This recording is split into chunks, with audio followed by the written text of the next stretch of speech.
La vida humana comienza desde el momento de la concepción, como está demostrado por varias disciplinas dentro de la ciencia. En primer lugar, el dato lo aporta la genética en su versión clásica y en su versión molecular. En segundo lugar, lo aporta la biología, concretamente en el ámbito de la biología celular. Entonces, desde el punto de vista de la genética clásica, sabemos que un individuo de la especie humana tiene un material genético que se consolida, que se aglutina en lo que se denomina ADN, es una macromolécula o ácido desoxirribonucleico, y que según el estado de división de la célula pues está en forma de ovillo o está en forma de cromosomas. Concretamente en la especie humana, si no hay algún tipo de anomalía cromosómica, en la dotación cromosómica son 46 cromosomas. Esto nos lo dice la genética clásica. Hay un dato que aporta la genética molecular que tiene un interés especial a la hora de definir por qué existe vida desde el momento de la concepción y es vida humana. Y este dato es la presencia única y exclusivamente en la especie humana de unas secuencias, es decir, de unas regiones dentro del ADN que se denominan secuencias ALU y que son únicas y exclusivas de la especie humana. En cualquier otra especie, aunque sea genéticamente, evolutivamente cercana a la especie humana, las secuencias ALU no existen. Son tan específicas de la especie humana que, por ejemplo, en medicina forense, en el escenario de un crimen, si hay restos de tejido, o de pelo, o de sangre, la manera concluyente de saber si estos restos son humanos o no es precisamente identificando si existe o no en su secuencias ALU.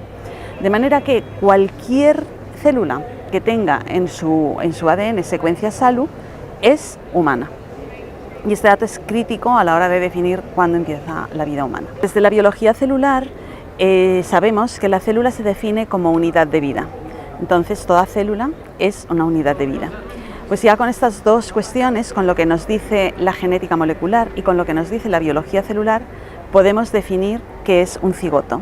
El cigoto, como sabemos, es la célula que se genera como consecuencia de la fecundación, es decir, tras la fusión del espermatozoide con el óvulo se genera una nueva realidad celular, una nueva realidad genética, un embrión en estado unicelular que se denomina cigoto.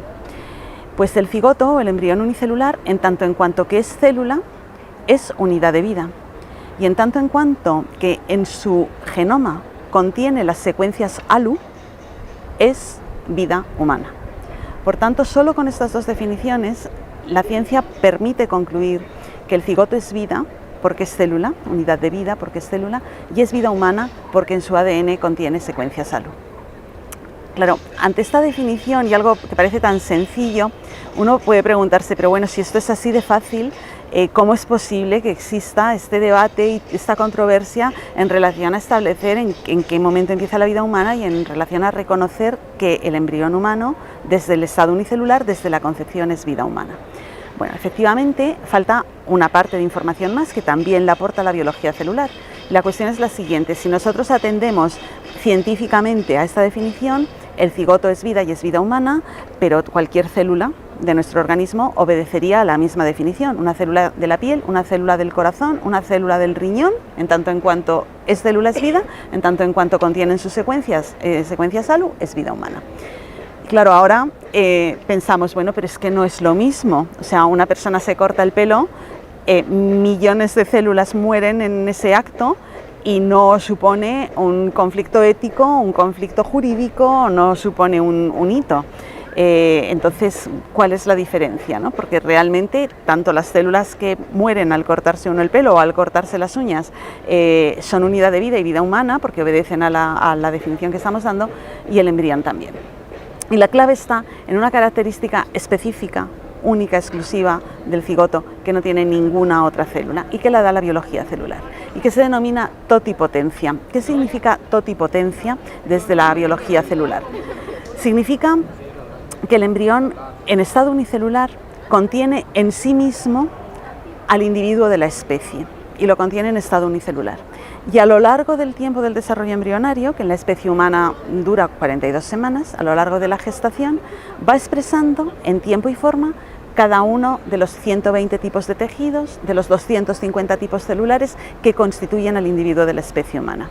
Y esto solo es posible con el cigoto, porque solo el cigoto es totipotente. Si nosotros hiciéramos el experimento de introducir en el útero de una mujer una célula epitelial y esperáramos durante 9 meses a ver qué ocurría, pues evidentemente no nacería un ser humano. ¿Por qué? Porque la célula epitelial es unidad de vida humana, pero no es totipotente. No contiene en sí mismas todas las estructuras que configuran al individuo de la especie.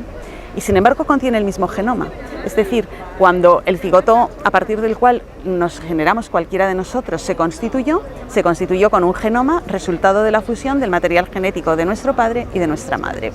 Ese genoma se hereda fielmente a lo largo de todas las divisiones celulares a todas las células que constituyen el organismo. Y cada célula tiene el mismo genoma, pero teniendo el mismo genoma no constituye un individuo de la especie humana. ¿Por qué? Porque no es totipotente, no puede expresar en tiempo y forma todas y cada una de las estructuras que configuran al individuo de la especie. Y esta es la clave para definir que el cigoto es vida y es vida humana. Ahora, teniendo este punto claro, y viendo que ninguna otra célula, que ninguna otra estructura puede desarrollar un individuo de la especie humana porque no lo contiene, me gustaría aclarar un poquito más lo que es el concepto de totipotencia y ya responder a la segunda pregunta. Totipotencia en biología celular tiene que ver con el concepto de potencialidad y de potencia de la filosofía, que entendemos como potencia aquello que puede llegar a ser. A mí me gusta poner el ejemplo de un tronco. Un tronco es en acto, pues eso, un tronco. Y puede llegar a ser, es decir, en potencia, puede ser una escultura, un banco, una silla, una mesa, el marco de una ventana. En acto es un tronco, en potencia puede ser cualquiera de estas cosas y llegará a serlo y lo será en acto, pero dependerá siempre de la intervención de un tercero, del carpintero que intervenga sobre él o del escultor que intervenga sobre él, llegará a ser lo que puede volver a ser en acto. En el caso del cigoto, el cigoto es en acto un individuo de la especie humana, en estado unicelular, y no precisa de la intervención de un tercero para ir desarrollando en tiempo y forma todas las estructuras que configuran el individuo de la especie. Es importante, evidentemente, es necesario, es crucial que esté alojado en el útero de una mujer, porque es el entorno que le es favorable para desarrollarse como tal, para expresar todo lo que contiene.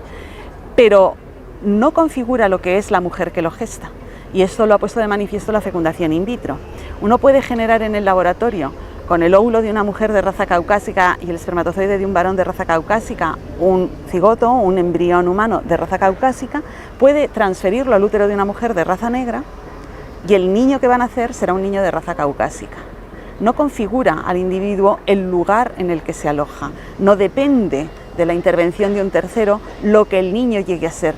El niño es en acto lo que es en estado unicelular desde que se constituye como tal en el momento de la fecundación como un cigoto, y podrá expresar en tiempo y forma, si no se ve finalizado el proceso del desarrollo embrionario, todas aquellas estructuras que lo configuren. Y pasamos ahora a responder a esta pregunta de, bueno, si es vida humana, pero es persona. Es verdad que esta pregunta cae en el ámbito de lo filosófico, y es verdad que tenemos una definición de persona que es completa, que es sólida, que la dio Boecio como ser individual de naturaleza racional. Y es absolutamente cierto que el embrión, desde que se constituye como tal, desde cigoto, responde perfectamente a estas características de persona que la filosofía define. Es un ser individual y tiene naturaleza racional. Todo esto está integrado y constituido en el embrión desde que se constituye como tal, desde que es cigoto. Pero sin grandes conocimientos filosóficos, a mí me gustaría también contestar esta pregunta con una pregunta retórica. La ciencia nos deja manifiestamente claro que existe vida y vida humana, que es un ser humano desde el momento de la fecundación, desde el momento de la concepción. Algo que es mucho más fácilmente demostrable con lo que acabamos de ver desde la genética molecular y desde la biología celular, mucho más fácilmente demostrable, por ejemplo, que 2 y 2 son 4. 2 y 2 son 4 requiere una demostración matemática verdaderamente exhaustiva y sin embargo nadie lo cuestiona. 2 y 2 son 4. Que existe vida y vida humana desde el momento de la concepción tiene la demostración científica que acabamos de ver. Es una célula, es una unidad de vida, tiene secuencia SALU, es vida humana, es totipotente, contiene todas y cada una de las estructuras del individuo de la especie. La ciencia lo concluye tal cual. Estamos ante un embrión, estamos ante un ser humano, estamos ante un individuo de la especie humana. Y contesto de forma retórica. ¿Conocemos una forma distinta de pertenecer a la especie humana que no sea la de ser persona? Que yo sepa, no. Si se pertenece a la especie humana, se es persona. ¿Hay algún individuo humano al que no se le otorgue la categoría de persona por el hecho de pertenecer a la especie humana? La respuesta es no. Por tanto, si el cigoto es un individuo de la especie humana, si el cigoto es un ser humano, el cigoto es persona. Además, obedece a los criterios de definición de persona que nos da la filosofía y que engloba de manera, la verdad, magistral Boecio, y que suele ser la definición referente cuando uno busca la definición de persona desde la filosofía. Pero desde una lógica mucho más esencial, mucho más de andar por casa y, si me permiten, mucho más científica, cuando uno se encuentra frente a una mosca en el laboratorio, pues es que es una mosca, o sea, es que no se cuestiona que pueda pertenecer a otro tipo de especie, es una mosca. Cuando uno se encuentra frente a un ser humano, es persona. Es que no hay otro modo de pertenecer a la especie humana. Por tanto, evidentemente esta pregunta está latente en muchas ocasiones con la intención de buscar una justificación o una argumentación desde la filosofía para poder intervenir sobre el embrión humano, sobre el feto, para cuestiones que no le son favorables. Léase aborto, léase investigación con células troncales embrionarias, léase fecundación in vitro, léase todas las potenciales intervenciones que no le son favorables, pero la realidad es bastante evidente y bastante contundente. O sea, no nos cuestionamos nunca si es persona ningún otro individuo de la especie humana. Por tanto, ¿por qué cuestionarlo con el cigoto, con el feto o con esta ley de plazos, ¿no?, que tenemos ahora mismo en España? ¿Es menos ser humano, es menos persona un feto de 13 semanas que de 15? O sea, hay un cambio sustancial y por eso hasta la semana 14ª se puede abortar.